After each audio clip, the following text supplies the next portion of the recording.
Time now to find out what has Riley Skinner all riled up. I'm Jeff Fischel. We're here on the ACC Digital Network. Okay, Riley, I'm looking at the top 25 rankings right here. Florida State number 4, Clemson number 10. Of course, they're taking on each other this week. There's no one else from the ACC on this list. No one else in the rankings.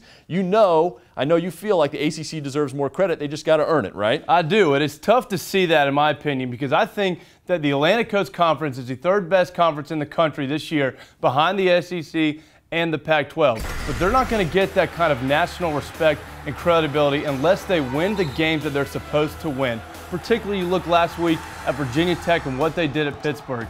I mean, they are better than them athletically. They've got the better coaching. And when you have a defense that good that does not show up and gets run over, dragged up and down the field, it loses your credibility. And somebody looks from a national perspective, they go 11-1 from here, let's say.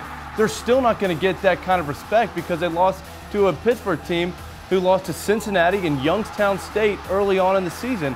So if they're going to prove that they are the third best conference, and they're a very deep conference, but they're losing the games that are really going to gain them respect. And as much as they continue to do that, it's going to be the same story over and over again. And I know it's not just them, right? You saw North Carolina fall to Louisville last week. I know you felt that was a game the Tar Heels could and should have won. Absolutely. Louisville's a good team, but North Carolina came out so flat, put themselves in such a deep hole. I mean, they did everything they could to claw back, still couldn't get there when you're playing on the road. That's tough to do when you come down from that many points.